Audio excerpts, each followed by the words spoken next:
Hi, it's Kevin from Blum Canada speaking to you today about our online cabinet configurator. It is a one-stop shop kind of place to go for where I can do all my planning, my product selection, and positioning of all those products in my cabinet when I start the construction. Let me dive right in and show you exactly what I'm talking about. Here I am on our web page. I'm going to go to the top right corner, click on e-services. I am going to pull up our platform called the Cabinet Configurator and do a new configuration. From here, I can create my cabinet using all the details on the side here. I can do my height, width, and depth. I can do my general panel thicknesses and all my gaps. Typically, I would have maybe a 3mm gap at the top here, where my front is, my gap at the bottom. I'm going to make it flush, and then 1.5 left and right.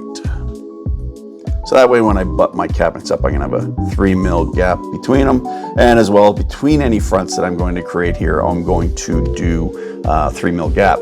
I'm just going to do this small little cabinet in a 600 high, but I am going to change it to a 550mm deep cabinet, and you can sort of see it changing before our eyes. I'm going to do a horizontal gap. I'm going to just do 2 drawers for a cabinet, and when you see it going from orange to blue, I've kind of hit a default kind of dead center, and here I can confirm over here on the right side, my fronts are going to be 597.2 by 297. That 297 is predetermined by all the gaps we had put in previously.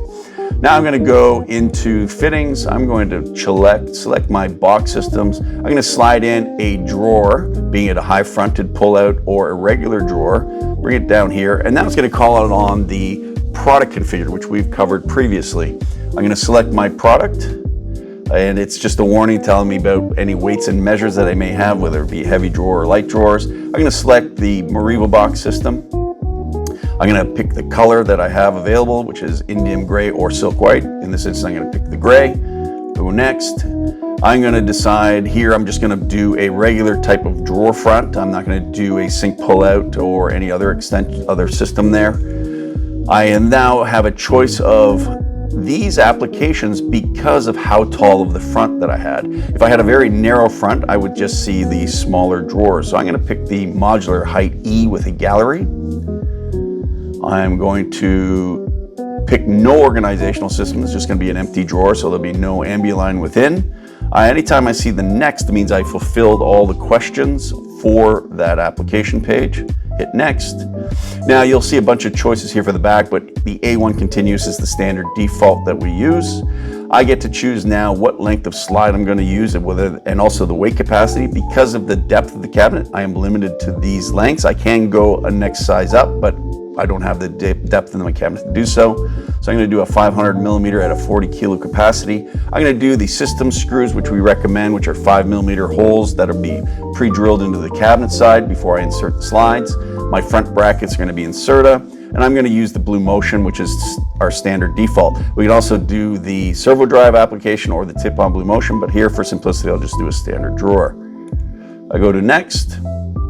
I get to check out whether I want to do a side stabilization, which we kind of look at a recommendation beyond 750mm in width. Here I've got a 600, so I'm not necessarily going to need it.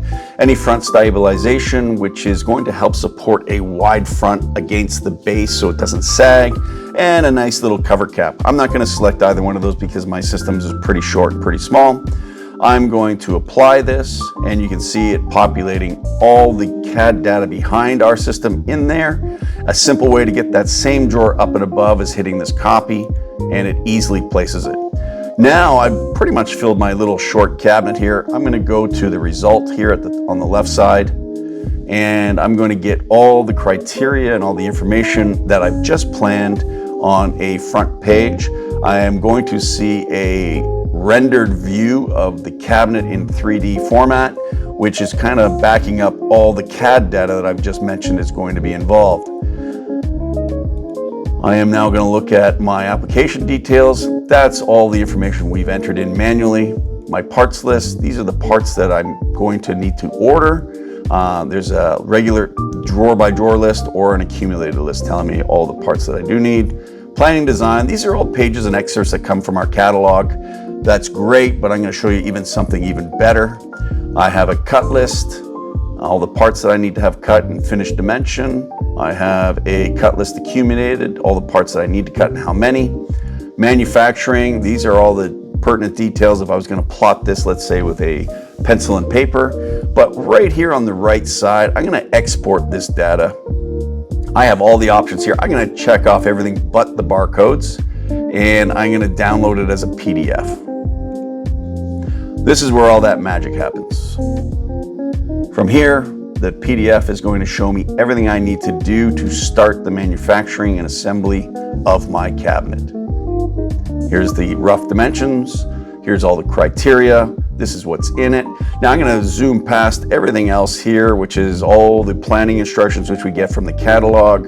I'm going to get specific drilling positions, but here is where we see the actual details.